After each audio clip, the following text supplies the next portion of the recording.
The Unsullied, led by a grim-faced grey worm, line up in tight formation outside the walls of King's Landing. On the walls, Jaime Lannister and Bronn discuss how the latter is unnerved by the idea of soldiers without genitalia, as he's been around enough soldiers to know why they fight, and that the idea of soldiers who fight for no promise of sex is alien to him. As they talk, hordes of Dothraki ride in, a stark contrast to the disciplined Unsullied, but the two ancient enemies are united in cause today. At the harbour, Tyrion Lannister, Varys, Missandei, Jon Snow and Davos Seaworth nervously sail past Euron Greyjoy's fleet. Sandor Clegane goes below decks to check on their guest, who is thankfully just as riled up as ever. The group arrives and are escorted to the Dragon Pit, the location of the summit.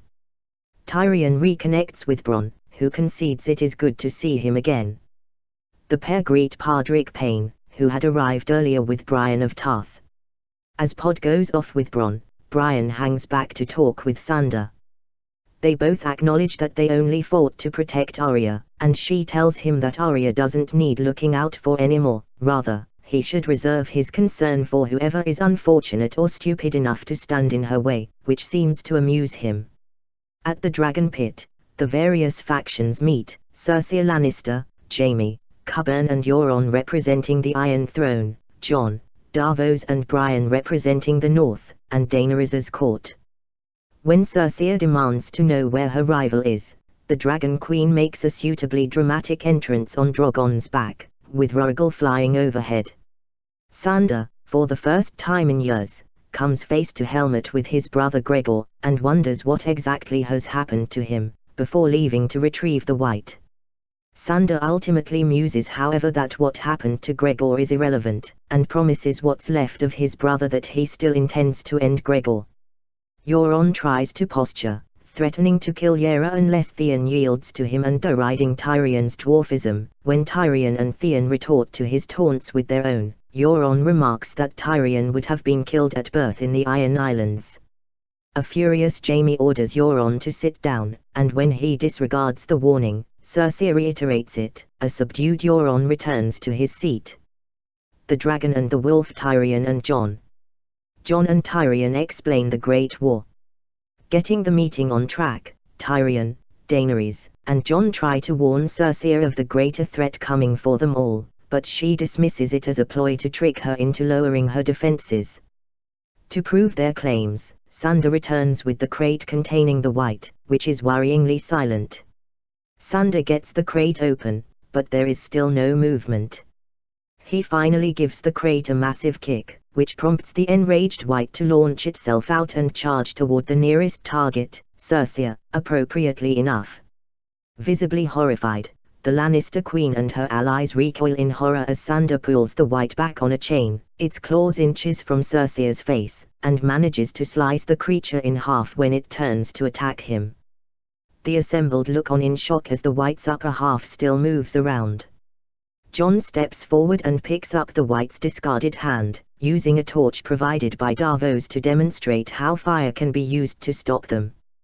He then uses a dragon glass dagger to the heart to end the White's upper half, bluntly stating that if they don't win the coming war, such a fate awaits every person in Westeros. A horror-struck Jaime asks how many Whites are coming, and Daenerys tells him the army of the dead numbers at least 100,000.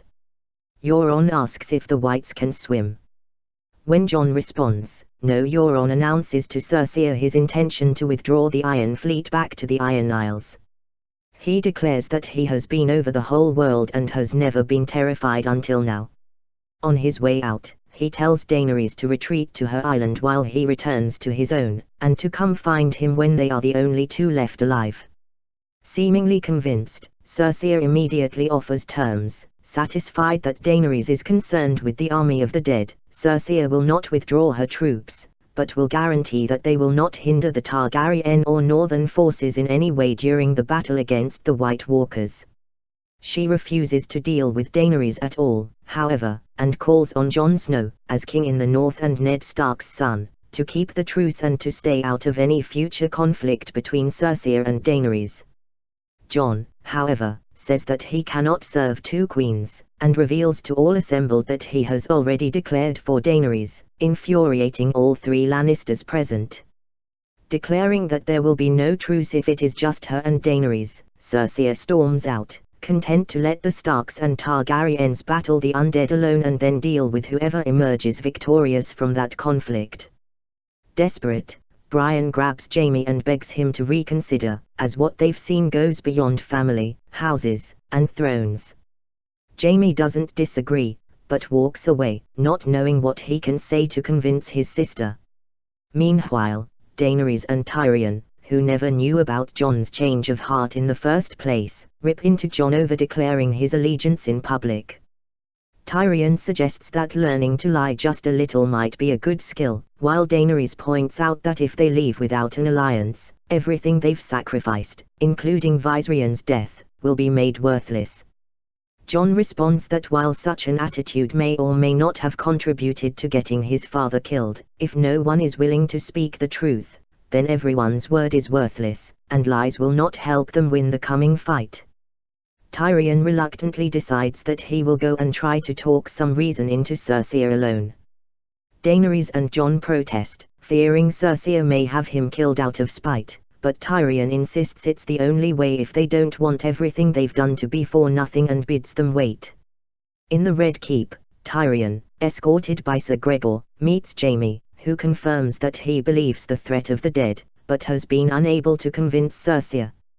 Tyrion enters Cersei's office, and the two trade savage barbs. Cersei blames his murder of Tywin for the series of events that led to her younger children's deaths and the destruction of House Lannister's future. Tyrion maintains that he loved Myrcella Baratheon and Tommen Baratheon almost as much as Cersei and that he regrets what happened to them. He attempts to call Cersei's bluff, claiming that if Cersei genuinely blamed him for their deaths, then Gregor should just kill him right then and there. A tense moment passes but Cersei refrains from giving the order. Relieved, Tyrion heads straight for the wine. They continue their discussion. Cersei angrily accuses Tyrion of plotting to bring down House Lannister with the help of Jon and Daenerys. Tyrion loses patience, retorting that he didn't know Jon had sworn allegiance to Daenerys and that without his intervention, Daenerys would have razed the Red Keep to the ground with everyone inside it. When Cersei questions why Tyrion stopped her, he replies that he believes she will make the world a better place, and that he serves Daenerys to curb her excesses, unlike Cersei. She retorts that her only interest is protecting those she cares about, at which Tyrion realizes that Cersei is pregnant. Jon and Dany 707. Daenerys and Jon discuss Viserion's death. Back at the Dragon Pit, Daenerys and Jon discuss the dragons and how her ancestors caged them, and in turn become less impressive as the power of the dragons waned. Jon questions Daenerys' assertion of infertility, particularly when she admits that she never got an informed opinion about her condition from anyone except Mirai Masdew herself. Their conversation is interrupted by the return of all three Lannisters. Cersei has agreed to work with Daenerys, but not by keeping her troops back. The Lannister army will march north to fight alongside the Starks and Targaryens. The Dragon and the Wolf. Cersei reveals her intentions to Jaime. After the enemy delegation has left, an eager and relieved Jaime meets with his commanders to discuss the logistics of moving the army north. Cersei enters the map room and asks what he is doing. Dismissing the commanders, she tells Jaime he really is the stupidest Lannister. Shocked, Jaime listens as Cersei explains that Euron has not abandoned her, but has gone to Essos to ferry the Golden Company back to Westeros. She intentionally leaked her pregnancy to Tyrion so he would believe her, and now she intends to allow their enemies to exhaust themselves against the army of the dead, then have the Golden Company clean up what's left of whoever wins in the north. Jaime is furious that his sister and Euron plotted this behind his back, but Cersei angrily accuses him of plotting with Tyrion in favor of her enemies. Reeling from the accusation, Jaime incredulously reminds her that whoever wins the conflict in the north will turn their attention south afterwards, either the White Walkers will march south to kill them, or the Starks and Targaryens will come seeking revenge over the fact Cersei betrayed and left them, and essentially all of Westeros, to die, but Cersei is indifferent. Finally seeing his sister for the power-mad narcissist she truly is, Jaime disgustedly declares that he, at least, will fight to honor the pledge he made. When he tries to leave, he finds his way blocked by Sir Gregor. Cersei furiously insists that she will kill him as a traitor if he tries to leave, but Jaime calls her bluff and storms out, and Cersei does not give the order. Alone, Jaime rides out of King's Landing. Realizing how conspicuous he is, he nervously pulls a glove over his golden hand.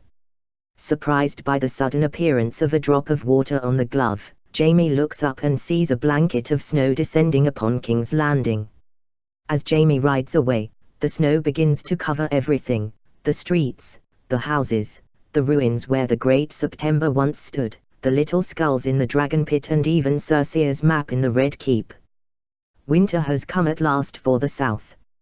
At Winterfell, Sansa Stark discusses the potential threat of her sister Arya Stark with Petyr Baelish.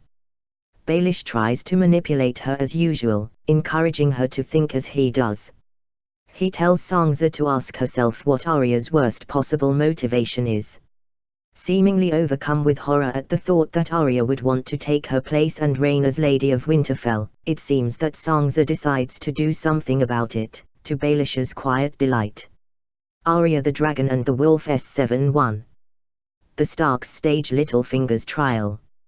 After a long time reflecting on her course of action on the battlements, Sansa orders Arya be brought to the Great Hall. In the hall, Sansa and Bran are seated at the Great Table, the hall lined with Stark and Arryn men and a few key lords such as Yohn Royce and, of course, Baelish. Arya is brought in and asks Sansa if she really wants to do this. Sansa replies it's not about what she wants, it's about justice. She proceeds to rattle off a list of crimes perpetrated against House Stark, and asks Baelish how he intends to answer the charges. At this, all eyes turn towards Baelish. Thrown, Littlefinger tries to figure out what is going on. Sansa reveals his murder of Lysa Arryn and his use of Lysa to murder Jon Arryn. She uses his own words against him and accuses him, quite correctly, of orchestrating the conflict between the Starks and the Lannisters that has ultimately engulfed the Seven Kingdoms for the better part of the last decade, including the betrayal and death of her father Eddard Stark. Execution of Petyr S7. Arya makes another step avenging her family, killing Littlefinger. Baelish tries to deny this, but Bran uses his green sight to recall the exact words Baelish said as he held the knife to Ned's throat. Swiftly realizing that he has lost control of the situation and the trial is just a drumhead, Baelish demands that Lord Royce take him, the Lord Protector of the Vale, to safety. Bronze Yohn refuses him. In desperation, Baelish falls to his knees and pleads for his life, insisting yet again how much he loved Cat and how much he now loves Sansa, but Sansa, unswayed by his pleadings, sentences him to death and promises she will never forget all the lessons he taught her. As Baelish tries to speak, Arya slits his throat with the same Valyrian steel dagger that lay at the heart of his plots. Littlefinger slumps dead to the floor, the Northern and Vale men and women watching dispassionately. On the battlements, Sansa and Arya discuss Littlefinger's plots and how much they, as people, have changed. Arya tells Sansa that she wouldn't have been able to survive what Sansa did. Sansa disagrees, saying Arya is the strongest person she knows. The sisters muse on another of their father's sayings about how lone wolves die in the winter, but wolf packs survive. They realize the truth of his words as their remaining family needs to stick together. Rhaegar and Lyanna 707. Bran's vision of Rhaegar Targaryen and Lyanna Stark. Sometime later, Samwell Tarly and Gilly arrive at Winterfell. Upon hearing that Bran is back, Sam calls on him, recalling their meeting at the Night Fort some years earlier. Bran is glad to see Sam, but is surprised to find him here. When Sam reiterates his loyalty to Jon, Bran, unable to keep it a secret any longer, reveals the truth of Jon's origins, he was born to Rhaegar Targaryen and Lyanna Stark at a tower in Dawn, and is not a snow at all, but a sand. Sam realizes that that isn't true either, recalling the entry from High Septon Maynard's private journal about annulling Rhaegar's marriage. Bran expressed his doubts, but Sam reiterates the private nature of the journal and encourages Bran to use green sight to confirm it. To his own surprise, Bran easily finds the wedding, where he sees a clearly happy Lyanna wedding Rhaegar in a Faith of the Seven ceremony before a heart tree. Walking forward to the Tower of Joy, Bran finally hears Lyanna's dying words. Now piecing the truth together, Bran declares that Rhaegar never raped Lyanna. She loved him and ran off with him, and bore him a son, Aegon Targaryen. His voice breaks a little as he realizes that Robert's rebellion, the deaths of his grandfather and uncle, and the entire reign of House Baratheon of King's Landing was all for nothing and built on a lie. And his cousin, raised as his illegitimate brother, is, and always has been, the rightful heir to the Iron Throne. In the Narrow Sea. In the chamber of the Painted Table, Daenerys and her court discuss logistics. It will take the Dothraki a fortnight to reach Winterfell, and the plan is to have Jon and the Unsullied cross the sea by ship and meet them at White Harbour. Jorah Mormont points out that the North is not really safer for her than anywhere else, as someone with a memory of Robert's rebellion and an idea of becoming a hero could easily take her out with a single crossbow bolt. He suggests she fly to Winterfell to avoid any potential unpleasantness. Jon counters that Daenerys ride with them so that the North can see her as a liberator and ally. After a moment's consideration, Dany decides to sail to Winterfell with Jon.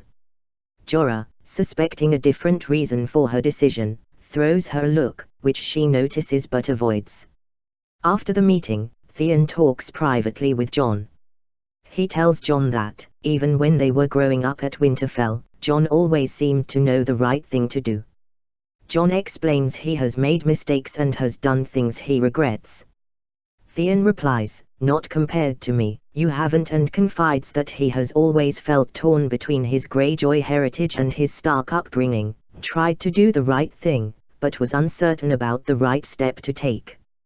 Jon is angry about Theon's betrayal against Jon's family and tells him that their father, Ned Stark, was more a father to Theon than Balon Greyjoy ever was.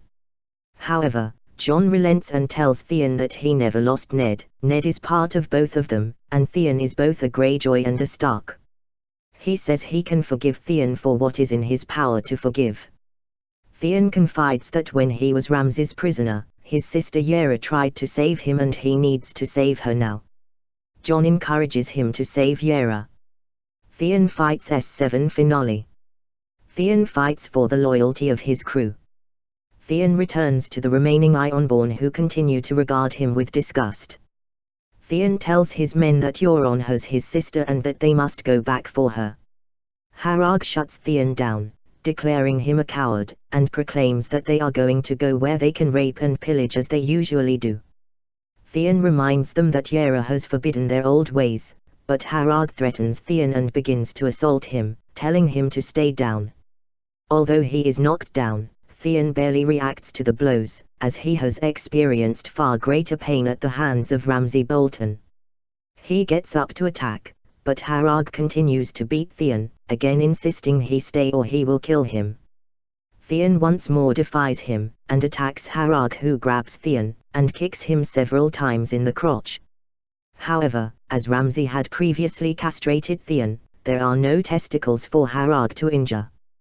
Theon smiles as he gets the upper hand, smashing the captain's face practically to a pulp, and beating him into submission. The other Ironborn finally relent, accepting Theon and his mission. As they prepare to set sail, Theon wades into the sea to wash his wounds in salt water, embracing his identity as an Ironborn. Sometime after setting sail, Jon knocks on the door of Daenerys's cabin. She answers and meets his gaze without words. After a moment, he enters, and, with their eyes still locked, shuts the door. Unaware of the truth of Jon's heritage, the fact that they are biologically aunt and nephew, they finally give in to the burgeoning passion between them and consummate their relationship.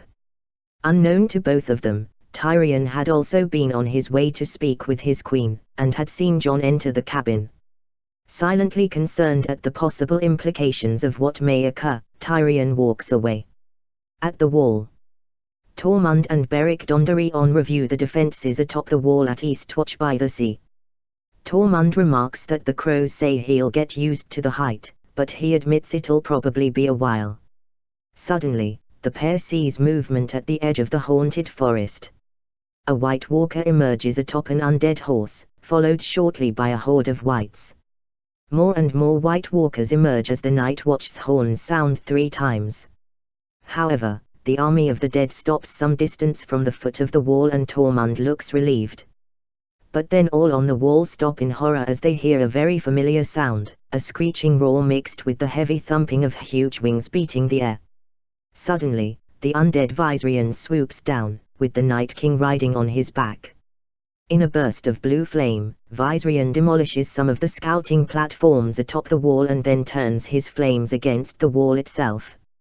Realizing they have no chance against such a foe, Tormund shouts for them all to run, and the Night's Watch brothers and wildlings alike desperately try to evacuate as ice melts and rock crumbles. Tormund and Beric watch in horror as the entire eastern extremity of the wall collapses under Viserion's breath, leaving a gap between the wall and the sea large enough for the army of the dead to cross. A road now open to them, the White Walkers direct the Whites to begin their march into the north. Whites and giants and other monstrosities march by the thousands into the north as the undead Viserion and Night King fly overhead to lead the march.